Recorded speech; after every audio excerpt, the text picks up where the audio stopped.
When we first came to Bali in 2017, we brought our musical collaborator Naomi Hamilton with us so that all the music could be written here in Bali. And what struck us is it's the most unique place where dramatic arts and music can be heard and felt all the time. You hear the gamelan everywhere you go and see ceremonies and rituals taking place all around you. Bali's philosophy is incredible and apparent in everyday life, that we should all strive to exist in between the extremities of good and evil.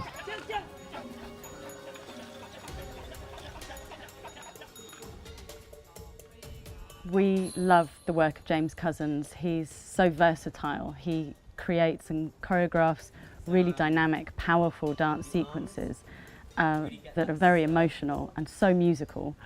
But he also works within the context of the narrative that we've chosen for him. The Enchantress is based on a Balinese legend of a queen who is exiled by her husband and becomes this witch who raises an army of the dead in order to get revenge on her husband and son. Balinese culture is very much rooted in this duality, and she is really associated with the bad, the negative emotions in society. And she has this counterpart who she eventually ends up in this eternal war with, who's the male character who represents the good side. And so taking this character and actually going, who really is she? Like, what really is her story? Why has this happened to her? It's been quite an exciting process.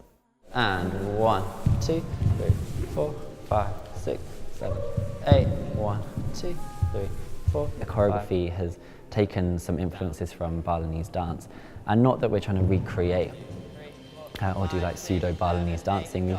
We've taken some the hand gestures, the positions. You know, the arms are really different to Western dance. You know, we really think about shoulders down in like a classical way, and they're much more kind of shoulders up. And so taken some of these nuances of the movement and try to integrate them into a more contemporary vocabulary that I would normally work with. I think maybe something with the arms coming up, 1, 2, 3, 4, 5, 6, so we say 7, 8. One idea that we've been exploring is this idea of having two people playing the main character. And there's a few reasons for this. One is in Balinese culture, there's this real emphasis on duality, and so to have the two sides to this one person. And it gives us this opportunity to have really interesting inner dialogues playing out between the two sides of herself. This has been part of the exploration. How do we integrate these two sides of her throughout the story? How do we also make that really clear to the audience? We're just at the start of the process, having done a couple of weeks research on the movement and how we're going to take this traditional legend and kind of present it to a 21st century audience. So we've drawn on the traditional story, drawn on traditional Balinese dance and music, and putting it all in a big melting pot and combining that with my contemporary dance influences, Ella's musical influences, to produce this new work.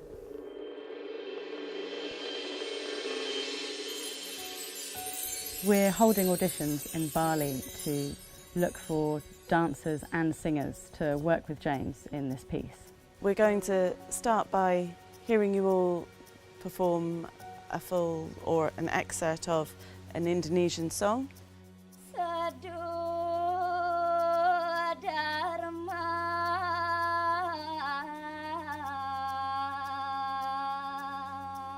We started with singing, and they performed a short piece of their own, and they were so perfect as a form.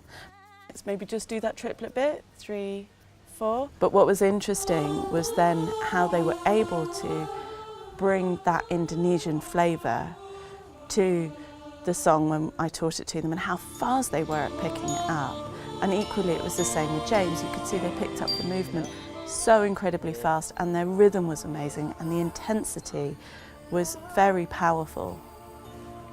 So we've got here, swipe, chin, close, open. Yeah?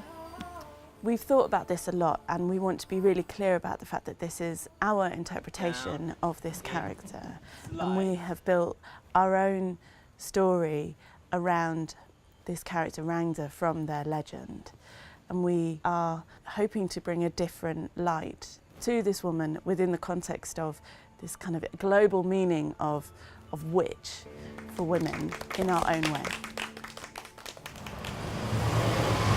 Can we open the... Yeah, you can. The thing that attracted me to working with Sisters Grimm was they approached me with this really, this narrative that is really complex, is really interesting, has lots of layers to it. And they've really given me lots of creative freedom with it.